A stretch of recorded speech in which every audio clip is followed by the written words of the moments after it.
नमस्ते बच्चों। आज के इस भाग में आप सबका बहुत बहुत स्वागत है। बच्चों, हमारी जो पिछली तासिका हुई उसमें हम लोगों ने आपकी पाठ्य पुस्तक में जो 10वां पाठ है गड़ा धन, इसका अभ्यास करना शुरू किया था। बच्चों, हमने देखा था कि ये एक कहानी है। इस कहानी में हमने क्या पढ़ा था, एक बार देखते हैं। बच्चों, इस कहानी में एक किसान था जिसका नाम है रामदीन। वह गांव में अपनी पत्नी और अपने 4 बच्चों के साथ रहता था। वह बहुत परिश्रमी था, बहुत मेहनती था, लेकिन उसके बच्चे आलसी थे।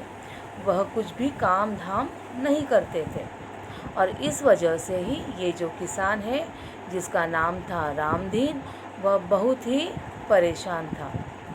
एक दिन क्या हुआ, उसकी पत्नी ने उसे एक सुझाव दिया और उसने कहा कि हम तीर्थ यात्रा के लिए निकल पड़ते हैं।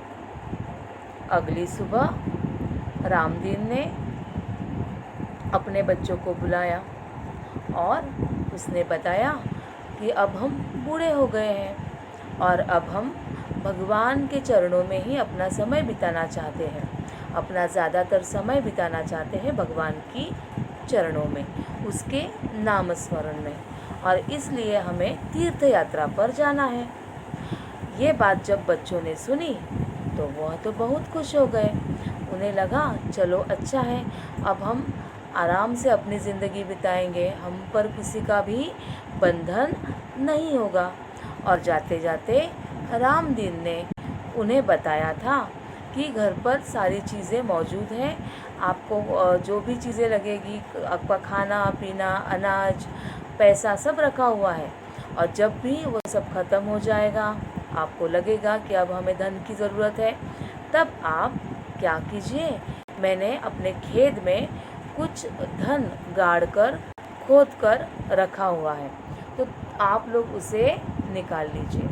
इतना बोलने के बाद वह अपनी तीर्थ यात्रा पर निकल पड़े। कुछ दिन तो बच्चों के बहुत अच्छे गए। उन्होंने बहुत आराम से अपनी ज़िंदगी बिताई, खाया पिया, मज़ा किया। लेकिन कुछ दिनों के बाद घर का सारा अनाज ख़त्म हो गया। उनके पास जो भी पैसे थे वो भी ख़त्म हो गए।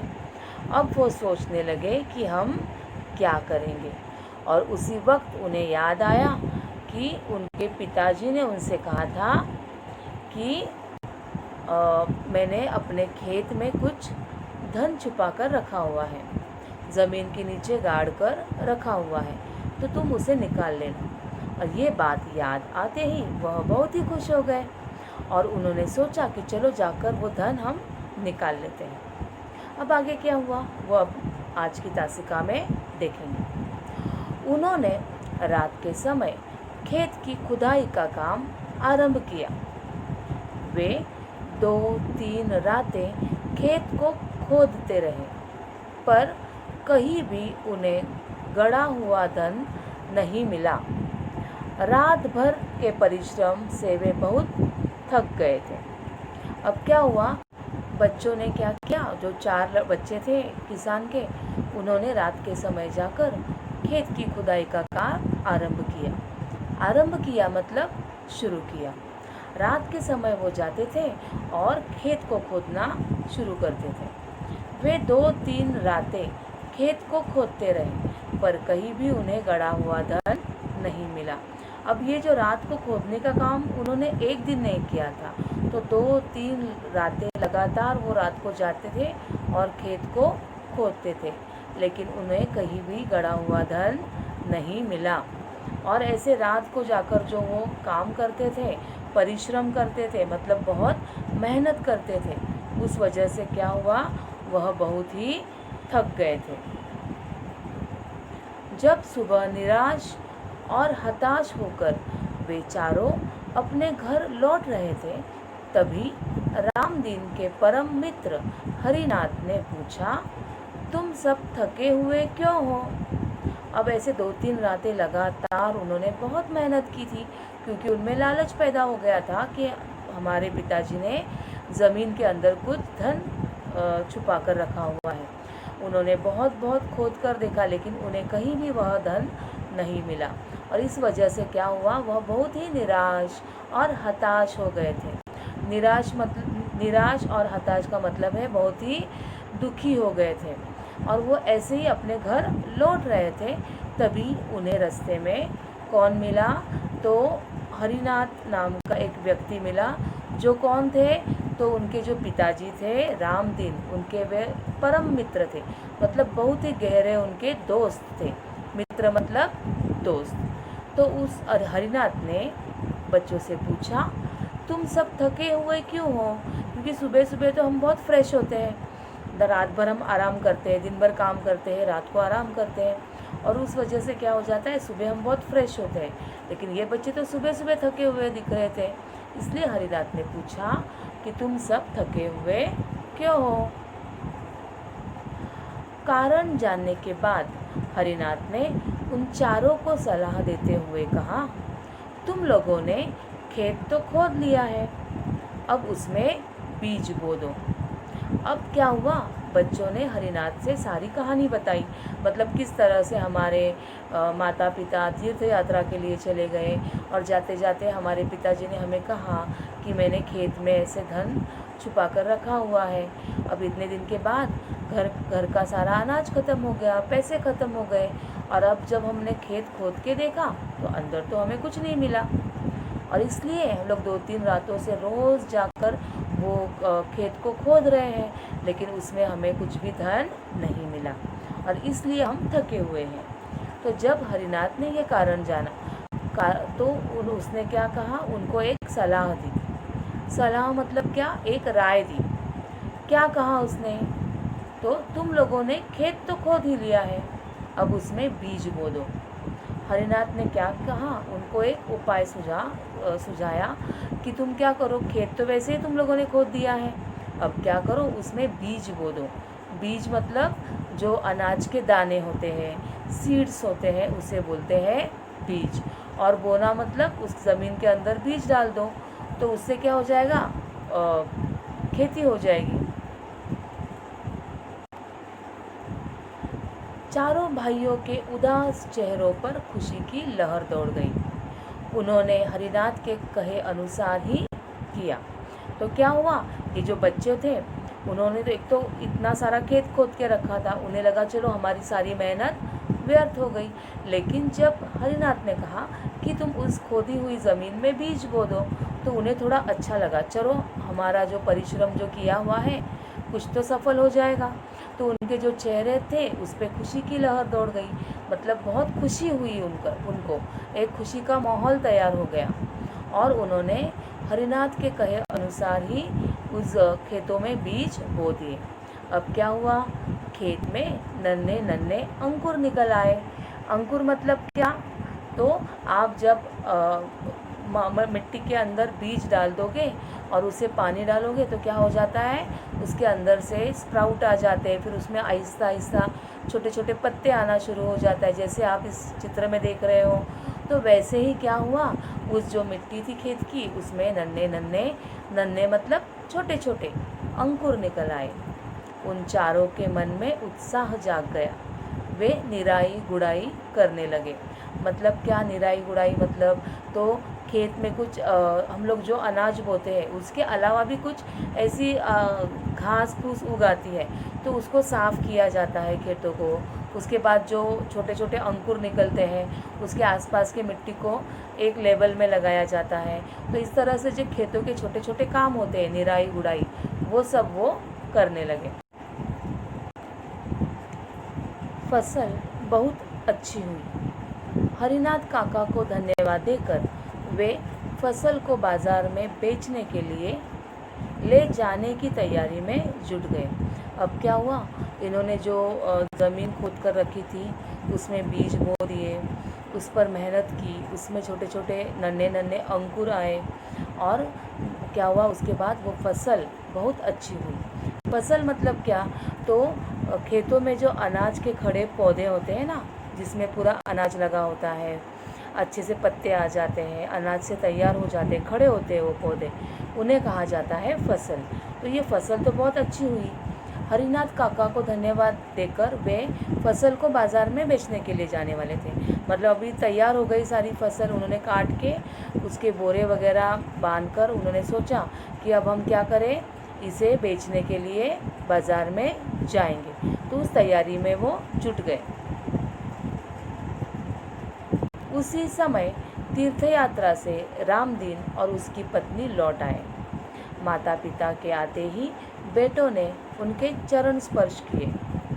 गाड़ी में लदे अनाज के बोरे देखकर रामदीन ने कहा, अब तुम्हें खेत में गड़े धन का राज समझ में आ गया होगा। तो क्या हुआ, उसी समय जब ये तैयारी में जुटे हुए थे, बाज़ार में सारा अनाज बेचने जाएंगे, तो उनके माता पिता तीर्थ यात्रा से वापस आ गए। और जब बच्चों ने देखा कि अपने माता पिता आए हैं, तो उन्होंने पहले ही उनके चरण स्पर्श किए, उनका आशीर्वाद लिया, क्योंकि बहुत दिनों के बाद वो आए थे अपने घर में और अपने से बड़े हैं, तो हमेशा उनका चरण स्पर्श हमें करना चाहिए, उनका आशीर्वाद हमें लेना चाहिए। गाड़ी में लदे अनाज के बोरे देखकर रामदीन ने कहा कि जब रामदीन ने देखा कि गाड़ी में बहुत सारे अनाज के बोरे लगे हुए हैं। बोरे मतलब क्या, आपने देखा होगा ना, वो जो गोनी होती है जिसमें अनाज भरा होता है, उन्हें बोलते हैं बोरे। तो वो लदे हुए थे गाड़ी में। तो वो देखकर रामदीन ने कहा कि अब तुम्हें पता चल गया होगा कि खेतों में कौन सा धन मैंने छुपा कर रखा था, उसका राज तुम्हें अब समझ में आ गया होगा। चारों ने सिर हिलाकर स्वीकार किया और कहा, हाँ पिताजी, अब हम यह भी समझ गए हैं कि जीवन में परिश्रम के बिना कुछ भी संभव नहीं है। परिश्रम से ही धन कमाया जा सकता है। कि बच्चों ने अब सर हिलाया और किया, स्वीकार कर लिया उन्होंने कि हाँ पिताजी, कि जब हमें पता चल गया है कि अगर हम मेहनत करेंगे तो हर चीज़ हमें मिल सकती है, कुछ भी असंभव नहीं होता, हर चीज़ संभव हो जाती है। और परिश्रम करने से ही हमें धन मिल जाता है, परिश्रम के बिना हमें कौन सा भी धन नहीं मिलेगा। तो अगर ये तो हो गए, चलो जैसे बोलेंगे हम लोग सोना चांदी, इस तरह का धन है। लेकिन बच्चों, अगर आप मेहनत करोगे, परिश्रम करोगे, तो जो भी काम आप हाथ में लेते हो वो सफल हो जाता है। अगर आप पढ़ाई करोगे, उसके लिए परिश्रम करोगे, आपको अच्छे मार्क्स आएंगे। अगर आप कोई कला सीख रहे हो, ड्राइंग हो या क्राफ्ट हो, या कोई इंस्ट्रूमेंट आप बजाना सीख रहे हो, तबला हो, या फिर डांस में आप कुछ कर रहे हो, तो उसमें भी आप जितना परिश्रम करोगे उसका एक अच्छा फल आपको मिलेगा। तो यही सीख हमें इस पाठ से मिलती है कि परिश्रम से ही धन कमाया जा सकता है। तो बच्चों, ये कहानी आपको समझ में आई होगी और आपको पसंद भी आई होगी। तो हमने आज ये कहानी हमारी पूरी हो गई है। अब हम देखेंगे कि इस कहानी के ऊपर आपको किस तरह के प्रश्न पूछे जा सकते हैं। बच्चों, पहले तो हम देखेंगे कि इस पाठ पर कौन कौन से शब्दार्थ हैं। कुछ नए शब्द हैं वो हम देखेंगे। नन्हे, नन्हे इस शब्द का अर्थ है छोटे आकार के। उसके बाद शब्द है अंकुर। अंकुर मतलब बीज से निकला हुआ पहला कोमल डंठल, जो छोटा सा स्प्राउट आता है ना, उसे कहते हैं अंकुर। फसल, खड़े अनाज के पौधे। बोरे, टाट का बना थैला। हताश मतलब निराश। सलाह मतलब राय। खुदाई, खुदाई इस शब्द का मतलब है खोदने का काम। खुशी की लहर दौड़ना, इस का मतलब है हर तरफ खुशी का माहौल हो जाना। तो बच्चों, अब हम देखते हैं कि इस पाठ पर किस किस प्रकार के प्रश्न हमें पूछे जाते हैं। प्रश्न पहला है, कोष्ठक में से उचित शब्द चुनकर रिक्त स्थानों की पूर्ति करो। कोष्ठक मतलब ब्रैकेट। ब्रैकेट में कुछ शब्द दिए हैं, गप्पे, तीर्थ यात्रा, खुदाई, उत्साह, परिश्रम। पहला वाक्य है, उन्होंने रात के समय खेत की डैश का काम आरंभ किया। अब कोष्ठक में से जो उचित शब्द है वो है खुदाई। जो हमने यहाँ पर लिखा हुआ है। उन्होंने रात के समय खेत की खुदाई का काम आरंभ किया। दूसरा आप वाक्य देख सकते हो, जीवन में डैश के बिना कुछ भी संभव नहीं। अब इसके लिए जो उचित शब्द है वो है परिश्रम।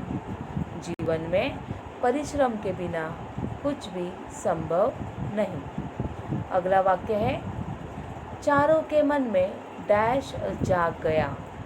और कोष्टक में से जो उचित शब्द है वो है उत्साह।